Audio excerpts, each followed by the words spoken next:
పాపం చేస్తే మళ్ళీ మళ్ళీ రకరకాల జన్మలు పుట్టాల్సి వస్తుంది అని చెప్తూ ఉంటారు.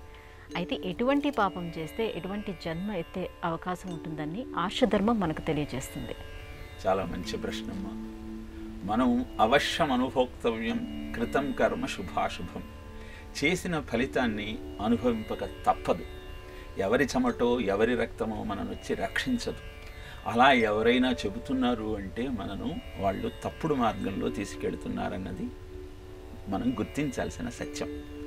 అందుకే ఆర్షవాంగ్మయము నువ్వు ఎలాంటి కర్మను ఆచరిస్తే నీకు ఎలాంటి జన్మ వస్తుంది అన్నది ముందరే స్పష్టంగా చెప్పింది. నువ్వు గురుద్రోహం చేసి జీవితాన్ని అపభ్రంశం చేసుకుంటే బ్రహ్మరాక్షసుడవై పుడతావు. అలానే ఎదుటి వాళ్ళ పశు సంపదను గనక నువ్వు దొంగిలిస్తే నీవు పశువు వై పుడతావు.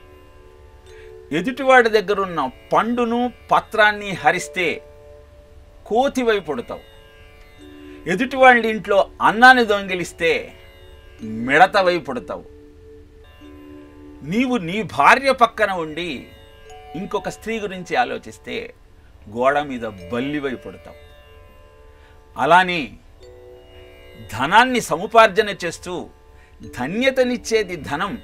దేవుడు నీ ద్వారా ధనాన్ని ఇస్తున్నాడు, కానీ నీ కోసం ధనం ఇవ్వటం లేదన్న సత్యాన్ని గుర్తించి ధనము యొక్క ప్రయోజనము దానము భోగమే తప్ప కూడబెట్టడం కాదు అన్న సత్యాన్ని కనుక నువ్వు గుర్తించగలిగితే నీ జీవితం ఆనందంగా ఉంటుంది.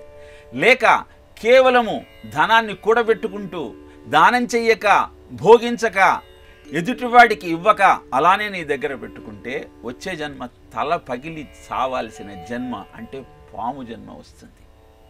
ఇలా నీవు ఆచరించిన కర్మలు నిన్ను ఏ విధమైనటువంటి పరిస్థితికి తీసుకువెళతాయో, ఎలాంటి జన్మను పొందాల్సిన అగత్యం నీకు కలుగుతుందో పురాణం చాలా అద్భుతంగా వివరించింది.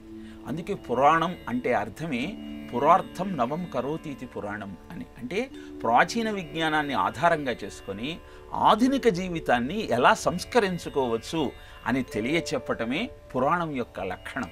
అందుకే ఈ నరకాల వర్ణన, ఈ జన్మల యొక్క వివరము మనకు స్పష్టంగా తెలియజేసి జీవితము ఎక్కడి మానవ జన్మం ఎత్తిన ఫలం ఏమున్నది? ఉత్తమమైన మానవ జన్మ దొరికిందయ్యా.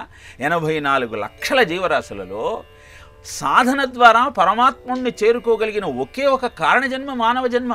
అందుకే శుకుడి దగ్గరికి దేవతలంతా వచ్చి నువ్వు పరీక్షిత్తుకు ముక్తి ఇవ్వాలని భాగవతం చెప్తున్నావు కదా, ఆ భాగవతం మాకు చెప్పు, ఆ భాగవతామృతం మాకిస్తే మేము నిజమైన అమృతం పరీక్షిత్తుకి ఇస్తాము అంటే అది మీకు సాధ్యం కాదు. మీరు కూడా మానవుడిగా పుట్టినప్పుడు మాత్రమే భాగవతాన్ని విని ముక్తి పొందగలుగుతారు, తప్పితే దేవతల జన్మలో అది సాధ్యం కాదు. క్షీణే పుణ్యే మర్చలోకం విశంతి, మీ పుణ్యం అంతా అయిపోయిన తర్వాత మళ్ళీ మీరు భూమండలం మీదకి రావాల్సిందే అని తెలియజేస్తారు. ఈ విషయాన్ని ఇక్కడ ఎందుకు ప్రస్తావన చేస్తున్నానంటే, సత్కర్మ చేస్తే స్వర్గం దొరుకుతుంది, అలానే దుష్కర్మలు ఆచరిస్తే దరిద్రమైన హీనమైనటువంటి జన్మలు అందుకోవాల్సిన అగత్యం ఏర్పడుతుంది. ఈ సత్యాన్ని మనం గమనించగలిగితే ఉత్తమోత్తమైన మానవ జన్మను పొందిన మనం మన జీవితాన్ని సరి అయిన మార్గంలో ఎలా నడుపుకోవాలో తెలుసుకోవటం కోసం మన ధర్మాన్ని ఆచరిస్తూ మన ధర్మంలోని సూక్ష్మాలన్నింటినీ తెలుసుకుంటూ జీవితాన్ని మన ధర్మం చెప్పినట్టు నడిపే ప్రయత్నం చేద్దాం.